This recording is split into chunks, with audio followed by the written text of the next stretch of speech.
It's 20 years later, I think, probably a little bit more, and a lot has happened since the stage life, and my life changed. I had sicknesses, and I moved from America to Switzerland, and retirement set in, and things changed.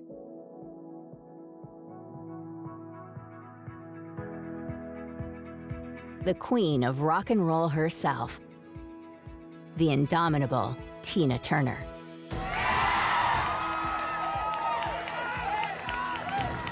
Who are you here to see today? That's right. Her incredible life and career is like a roller coaster ride of indescribable highs and unimaginable lows. She has overcome hardship with an infectious love for life and a perspective on existence that transcends her music. Some people called me foolish woman. I think it took a smart woman to live with a man and to live in that situation. Every now and then, it was some fun. Why I felt so comfortable leaving America was because everyone treated me not as a black person, they treated me just as a star. With over 100 million records, Turner is one of the best-selling record artists of all time. She has received 12 Grammy Awards, which include 8 competitive awards, 3 Grammy Hall of Fame awards, and a Grammy Lifetime Achievement Award. She was the first black artist and first female to be on the cover of Rolling Stone. I think if I'd had as many records as the Stones, I could justify it. But 2 albums and having it, it's almost like saying, well, it's because of the book, and it's because I've worked there long. You put 10,000 becauses on it, and because you don't really know why. People still see me as Tina. I will always be Tina to them because that they only see me on stage. Behind the scenes, Tina was very much, she didn't want the shame of it, of people knowing what was going on. I'm happier than I ever thought that life would become for me. So that means that most of my hardships came while I was young, growing up. And in the last days, when normally people suffer from old age and sickness, my happiness came. I'm really thoroughly happy.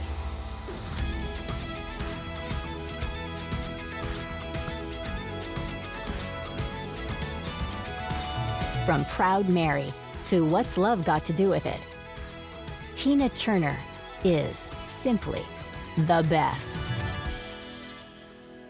So aside of being really tired of talking about myself, I'm really proud of what my future as a star became. I feel proud that I hold that in my hand.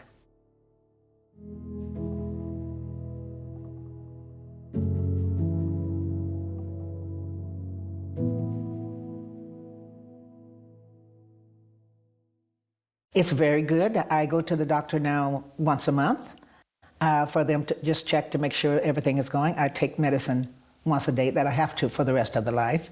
And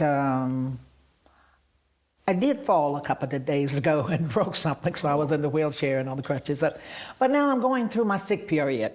And I think that'll take me right into the 90s or whatever. I'll be around for a while.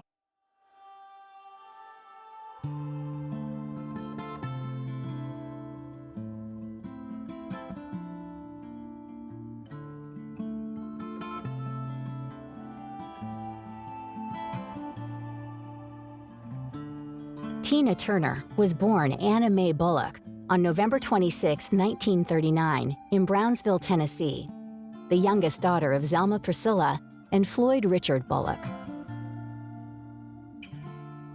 The family lived in the nearby rural, unincorporated community of Nutbush, Tennessee, where her father worked as an overseer of the sharecroppers at Poindexter Farm on Highway 180. She later recalled picking cotton with her family at an early age. Tina had 2 older sisters, Evelyn Juanita Curry and Ruby Aline Bullock. As young children, the 3 sisters were separated when their parents relocated to Knoxville, Tennessee, to work at a defense facility during World War II. She went to stay with her strict religious paternal grandparents, Alex and Roxana Bullock, who were deacon and deaconess at the Woodlawn Missionary Baptist Church. After the war, the sisters reunited with their parents and moved with them to Knoxville. 2 years later, the family returned to Nutbush to live in the Flag Grove community, where she attended Flag Grove Elementary School from 1st through 8th grade. As a young girl, Tina sang in the church choir at Nutbush's Spring Hill Baptist Church. When she was 11, her mother Zelma ran off without warning, seeking freedom from her abusive relationship with Floyd by relocating to St. Louis in 1950. 2 years after her mother left the family, her father married another woman and moved to Detroit in 1952. Tina and her sisters were sent to live with their maternal grandmother, Georgiana Curry, in Brownsville, Tennessee. She stated in her autobiography, I, Tina, that she felt her mother had not loved her and that she wasn't wanted, and that her mother had planned to leave her father when pregnant with her. She was a very young woman who didn't want another kid, Turner wrote. A self-professed tomboy, she joined both the cheerleading squad and the female basketball team at Carver High School in Brownsville and socialized every chance she got. When she was 16, her grandmother died, so she went to live with her mother in St. Louis. She graduated from Sumner High School in 1958.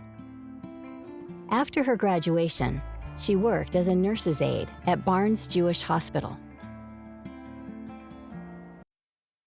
Turner began her career in 1958, appearing under the name Little Ann, and it wasn't until 1960 that she started performing as Tina Turner.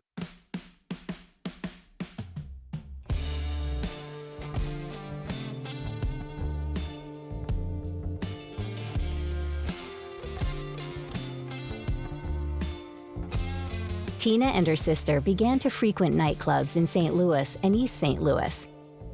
She first saw Ike Turner perform with his band The Kings of Rhythm at the Manhattan Club in East St. Louis. She was so impressed by his talent, recalling that she almost went into a trance watching him play. She asked Ike to let her sing in his band, despite the fact that few women had ever sung with him. He said he'd call her, but never did. One night in 1957, she got hold of the microphone from Kings of Rhythm drummer Eugene Washington during an intermission, and she sang the B.B. King blues ballad, You Know I Love You. Upon hearing her sing, Ike asked her if she knew more songs. She sang the rest of the night and became a featured vocalist with his band. During this period, he taught her the finer points of vocal control and performance. Tina's first recording was in 1958 under the name Little Ann on the single Box Top. She is credited as a vocalist on the record alongside Ike and fellow Kings of Rhythm singer Carlson Oliver. After the release of A Fool in Love, Ike created the Ike and Tina Turner Review, which included the Kings of Rhythm and a girl group called the Ikeettes as backing vocalists and dancers. Ike put the entire review through a rigorous touring schedule across the United States, performing 90 days straight in venues around the country. During the days of the Chitlin Circuit, the Ike and Tina Turner Review built a reputation as one of the most hottest, most durable, and potentially most explosive of all R&B ensembles, with its show rivaling that of the James Brown Review in terms of musical spectacle.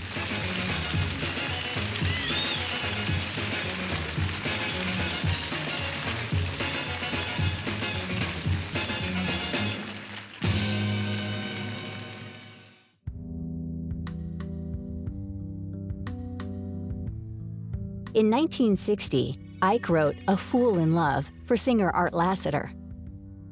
Tina was to sing background with Lassiter's backing vocalists, the Artlettes.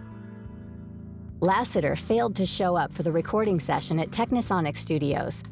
Since Ike had already paid for the studio time, Tina suggested to sing lead.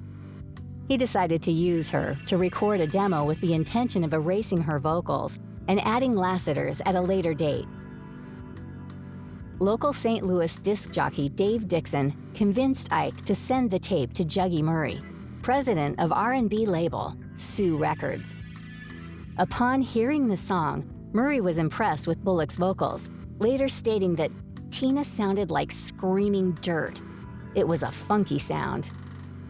Murray bought the track and paid Ike a $25,000 advance for the recording and publishing rights. Murray also convinced Ike to make Tina the star of the show. However, family and friends still called her Ann. People still see me as Tina. I will always be Tina to them because that they only see me on stage. They're not in my home and in my private life. I don't travel a lot. I stay at home so they can go by how I live my life here to know that no, oh no, she's not that way or this way. So they would know that that part of Tina is only on for stage. Turner likened her early relationship with Ike Turner to that of a brother and sister from another lifetime. They were platonic friends from the time they met in 1957 until 1960. Their affair began while Ike was with his living girlfriend, Lorraine Taylor. They became intimate when she went to sleep with him after another musician threatened to go to her room. After recording A Fool in Love, Turner told Ike that she didn't want to continue their relationship. He responded by striking her in the head with a wooden shoe stretcher. Turner recalled that this incident was the first time he instilled fear in her. Every now and then, it was some fun. Sometimes it was, but I don't remember what it was, but I remember there were days that was lighter and nicer, but mostly he was just always angry with me. Oh, he treated me like I was a prisoner and he was the guard. After the birth of their son, Ronnie, in October 1960, they moved to Los Angeles in 1962 and married in Tijuana. In 1963, Ike purchased a house in the View Park area. They brought their son, Ronnie, Turner's son, Craig, and Ike's two sons, with Lorraine, from St. Louis to live with them. Later, she revealed in I, Tina that Ike was abusive and promiscuous throughout their marriage, which led her to a suicide attempt in 1968 by overdosing on Valium pills. When it looked like I possibly couldn't get out because I was really afraid, I planned, okay, then I'll just die because I'm really tired of everything. You know, no hit records being blamed for Ike not being able to come up with hit records because I wasn't singing properly. And then the one night when it really just got a bit too much where crying didn't even help, I took them all almost like in two swallows, and I didn't regret any of it. And actually, when I opened my eyes, I went, excuse the expression, oh, I'm still here. I really had planned to leave here. And then I said, after I started feeling a bit better, I said, well, it's not time yet then. So that was that experience.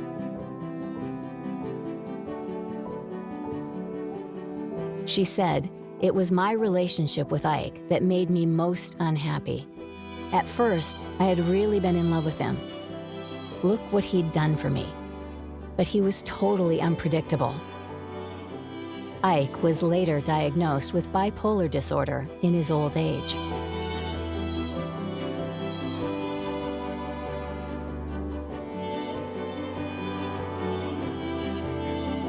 Due to their profitable performances, they were able to perform in front of desegregated audiences in Southern clubs and hotels.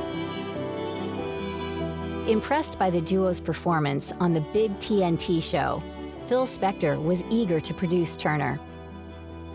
Working out a deal with Ike and Tina Turner's manager, Bob Krasno, who was also head of Loma, Spector offered $20,000 for creative control over the sessions to produce and have them released from their contract with Loma. They signed to Spector's Phillies label in April 1966, after Turner had already recorded with him. Their first single on his label, River Deep, Mountain High, was released in 1966.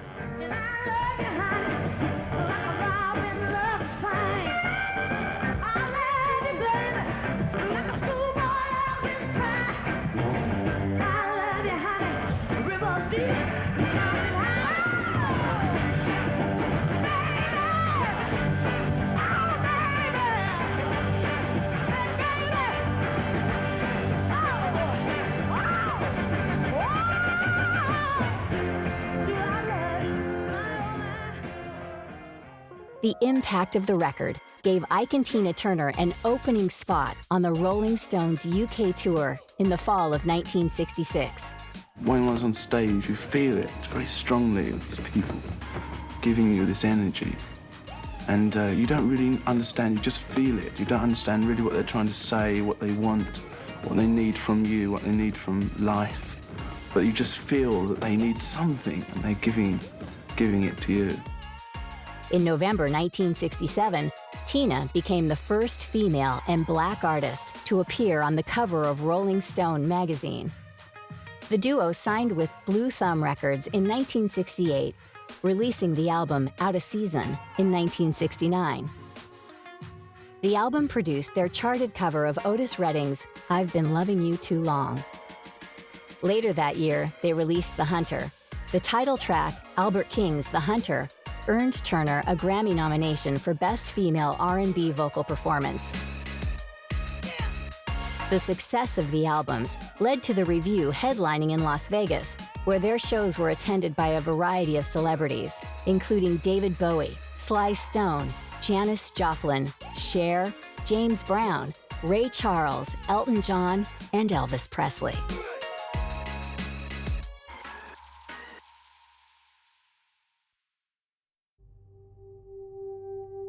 Some people called me foolish woman. I think it took a smart woman to live with a man and to live in that situation. That's the credit I give myself. But most of all, I think I was trying to say to Ike Turner, I'm your friend. I am your friend. I'm not gonna leave you. I'll stand by you, until I found that it was being used against me. It was used to hold me there as a guilt kind of thing. Their time in Las Vegas was also the beginning of a dark turn in their relationship. Ike had always been controlling and dominant. However, things were about to become even worse. As the story goes, one night in Vegas, Ike was partying after one of his shows when he was offered cocaine by none other than Elvis himself. Notorious for his hard party lifestyle, Elvis had a reputation in the industry, but this would be Ike's first introduction to the hard drug, and he became hooked. Ike and Tina Turner Revue hit the mainstream with Proud Mary on The Ed Sullivan Show on January 11, 1970. Their energy was unstoppable. But behind the scenes, things were falling apart. Left a good job in the city, working for the man every night and day. But I never lost 1 minute of sleeping, worrying about the way things might have been. Big wheels keep on turning, wild men keep on burning. Rolling, yeah, we're rolling, rolling down the river. Rolling, rolling, rolling down the river.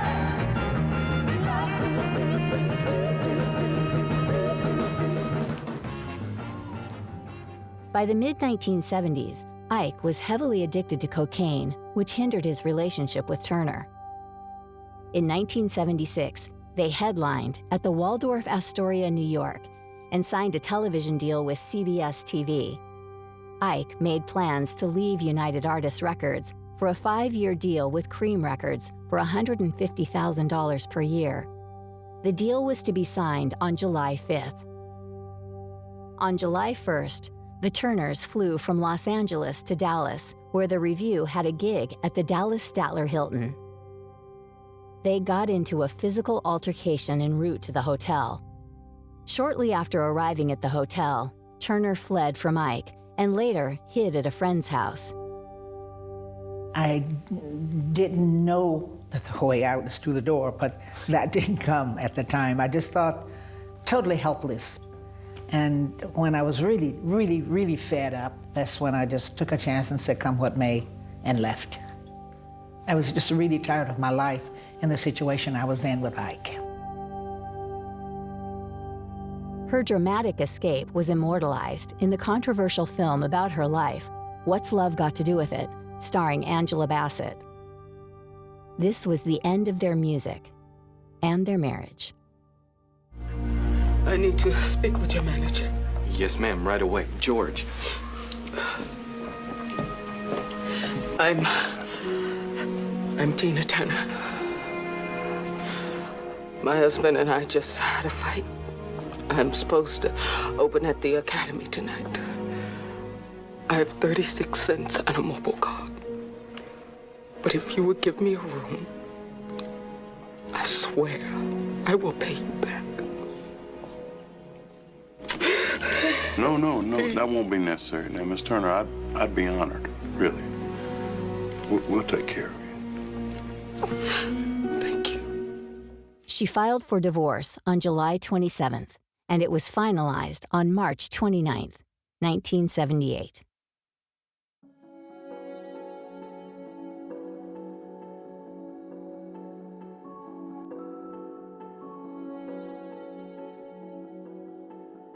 In 1976 and 1977, Turner earned income by appearing on TV shows such as The Hollywood Squares, Donnie and Marie, The Sonny and Cher Show, and The Brady Bunch Hour.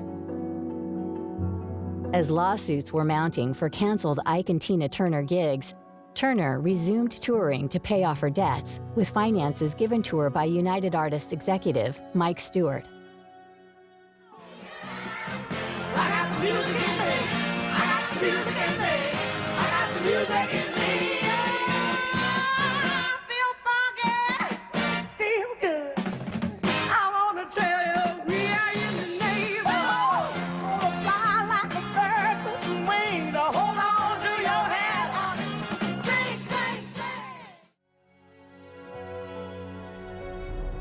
In 1977, Turner re-emerged with a sexier image and costumes created by Bob Mackie. She headlined in a series of cabaret shows at Caesar's Palace in Las Vegas, and then took her act to smaller venues in the United States. In 1978, Turner released her third solo album, Rough, on United Artists, with distribution in North America and Europe on EMI. That album, along with its 1979 follow-up, Love Explosion, which included a brief diversion to disco music, failed to chart, so United Artists Records and Turner parted ways. Without the premise of a hit record, she continued performing.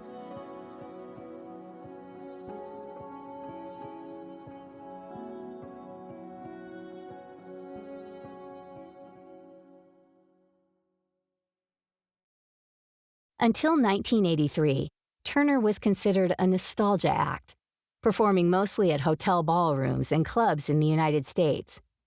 She was finally given a second chance and signed with Capitol Records in 1983.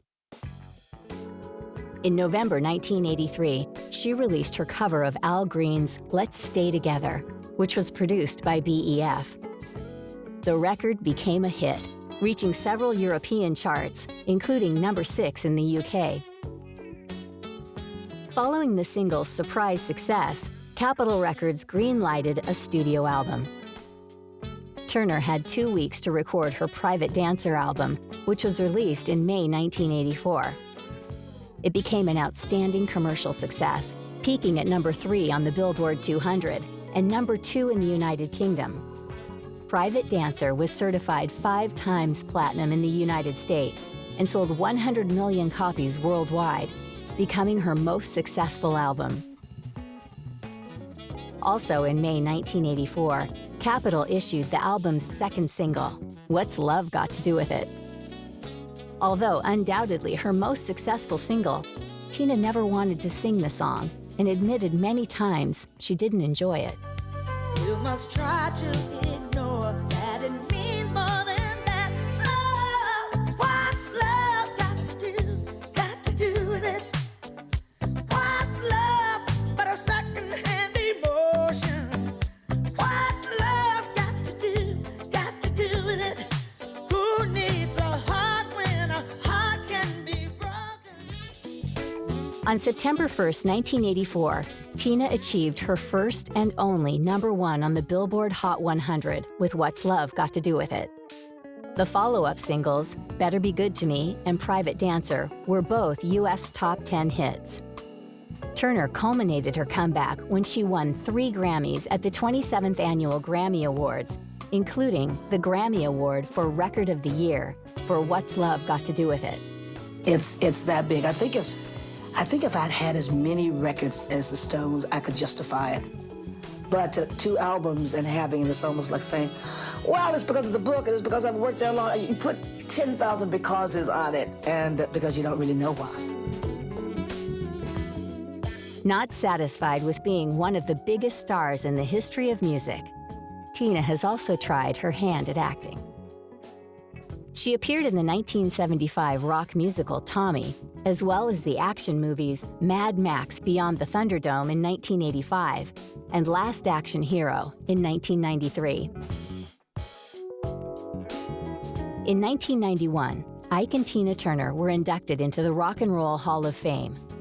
Ike was incarcerated, and Tina did not attend. Turner stated through her publicist that she was taking a leave of absence following her tour, and she felt emotionally unequipped to return to the U.S. and respond to the night of celebration in the manner she would want. Phil Spector accepted the award on their behalf. Why I felt so comfortable leaving America was because everyone treated me not as a black person, they treated me just as a star. It's different than when I was there. My attitude about being there is I had lived there the first 50 years of my life, and now I'm moving to another country. Part of that was because of my relationship with Irvin. Part of that was I was always treated a little bit different in those other countries than in America, because in America, a black singer, R&B singer, is always a black singer, R&B singer. I'm happier than I ever thought that life would become for me. So that means that most of my hardships came while I was young and growing up. And in the last days, when normally people suffer from old age and sickness, my happiness came. I'm really thoroughly happy.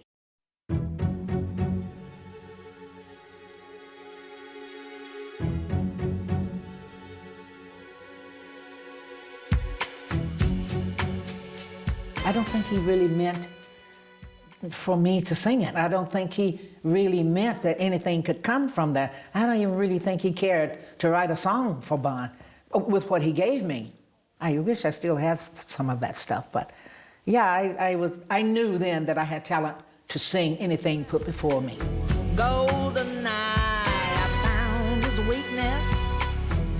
Golden eye, he'll do what I please. Golden eye, no time for sweetness, but a bitter kiss will bring him to his knees. I chill now. I mean, it was another feeling to sing to that. When I was there, really to sing into that, I saw exactly what Phil was producing. He didn't make a proper demo. Someone just threw the music together, and he had just written the song.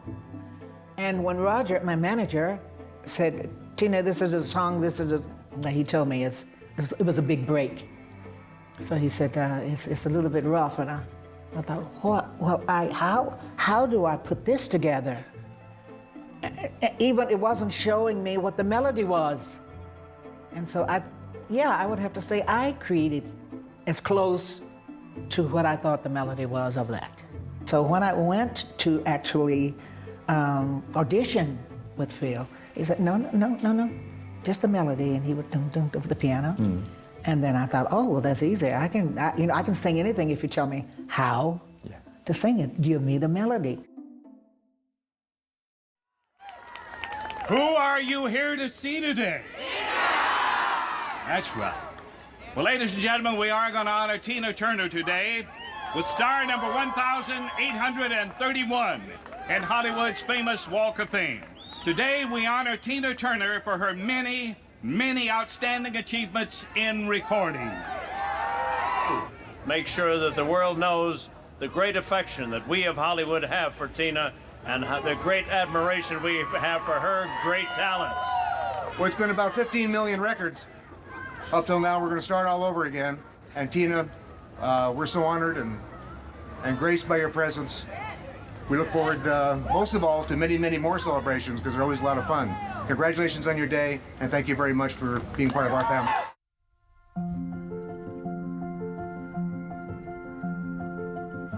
In December 2005, Turner was recognized by the Kennedy Center Honors at the John F. Kennedy Center for the Performing Arts in Washington, D.C., and was elected to join an elite group of entertainers.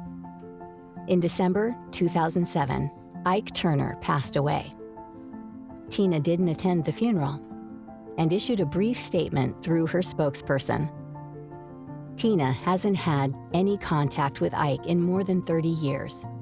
No further comment will be made. In 1986, Turner met German music executive Erwin Bach, who was sent by her European record label, EMI, to greet Turner at Dusseldorf Airport. Bach is over 16 years her junior. He was born on January 24, 1956 in Cologne, Germany. Initially friends, they began dating later that year. In July 2013, after a 27-year romantic relationship, they married in a civil ceremony on the banks of Lake Zurich in Küsnacht, Switzerland.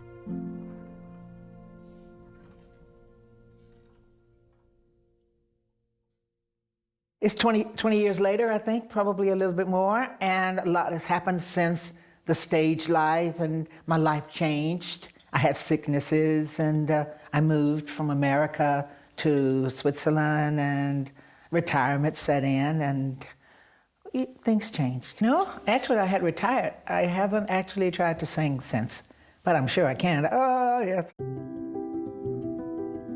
Turner revealed in her 2018 memoir, My Love Story, that she had suffered life-threatening illnesses. In 2013, 3 weeks after her wedding to Erwin Bach, she suffered a stroke and had to learn to walk again.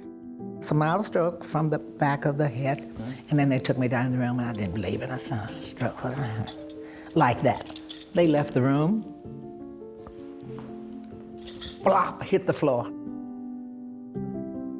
After we got rid of the stroke, then the swindle started, this dizziness. So they found out what that was in the inner ear. We corrected that, and then after that was the kidney thing. They found that, no, that was this one next, the colon. In 2016, she was diagnosed with intestinal cancer. Turner opted for homeopathic remedies to treat her high blood pressure that resulted in damage to her kidneys and eventual kidney failure. Her chances of receiving a kidney were low, and she was urged to start dialysis. She considered assisted suicide and signed up to be a member of Exit, but Bach offered to donate a kidney for her transplant. Turner had kidney transplant surgery on April 7, 2017. The Swiss people are like the English, they have manners. So I said, well, so what happens? He said, if you don't maintain, if you don't do what we recommend, you will probably die. Only one of your kidneys are functioning. Actually, what happened was I stopped medication for kidney because I was tired of the medicine and I wanted to see what I felt like, my old self, because it has, the blood pressure medicine holds you, it restricts you a little bit. And they said to Irvin, you can live with one kidney. So Irvin said to the doctors, can I give her one of mine? Something similar to this, I wasn't there. And then he found out that he doesn't need 2 kidneys. So then he came to me and said, Tina, you don't have to make this decision now. I can give you one of my kidneys. And I said, oh, Irvin, you're young. I'm already older. It's okay, you just get used to me not being here. And I did feel like I was older, I was already in my 70s. So why should I take the kidneys from a young man and let him finish his life? That's what I felt like. And he said, no, my life is fine how it is. I'll give you one of my kidneys. In Buddhism, you accept the life and the death. Yeah, I was ready. I just thought that it's my time. Anyway, death is not a problem for me. I don't really mind leaving. I know a lot of people don't think that way, but I'm happy that I do because it's something that is inevitable. So. Turner announced in December 2016 that she had been working on Tina, a musical based on her life story, in collaboration with Phillida Lloyd and Stage Entertainment. The show opened in London in April 2018 with Adrian Warren in the lead role. Everyone is a Tina Turner fan. And if you're not, we don't believe you. You're not telling the truth. Yeah. Even if you're not lying, you're not telling the truth. Yeah. She is perseverance personified and resilience personified, and it's something that all of us can be inspired, no matter what is going through, whatever you're going through in your life, whether it's a bullying situation or domestic violence. I feel desperate to meet and make, make Mama proud. Yeah. How do you have so much energy? All those things that you think, what would I possibly ask Tina Turner? I made a list and I asked her. Warren reprised her role on Broadway in the fall of 2019.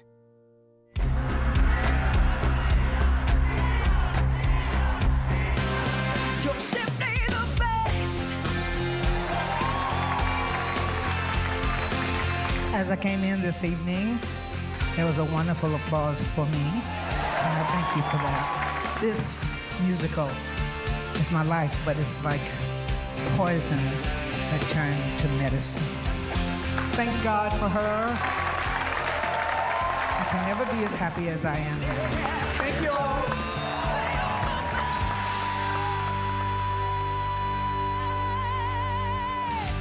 There's a musical that's a hit.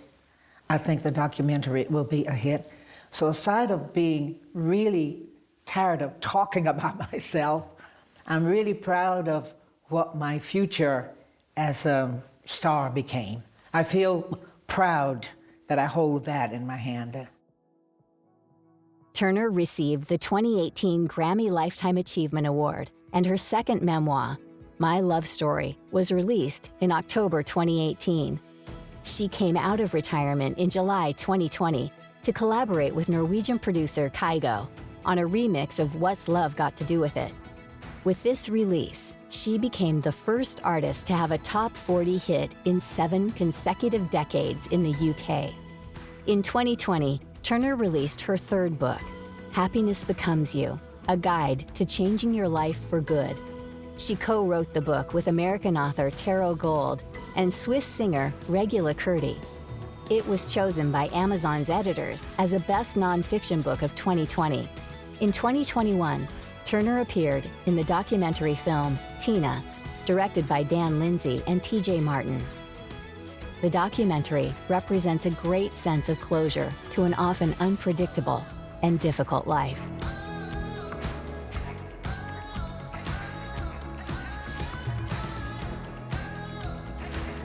What do I want to come back? I think, as a teacher, I think I want to come back with the knowledge that I learned this lifetime. And I think I want to teach spiritually to help people know how to live.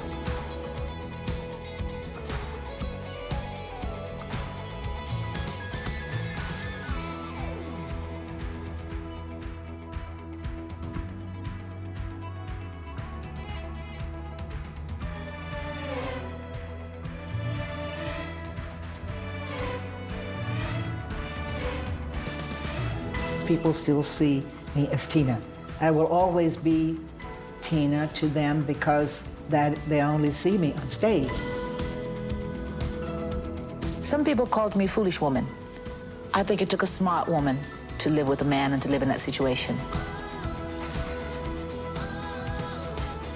The real Tina Turner, off the stage and in the quiet privacy of her home, is an incredible woman.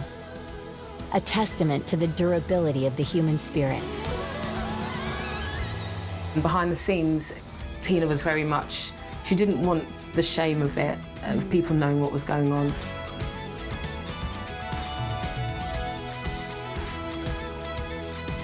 Despite relentless pain and hardship throughout her life, she has overcome all obstacles and soared. The legacy of Tina Turner is that of a trailblazer, an icon, and rock and roll legend. The Queen, to be exact.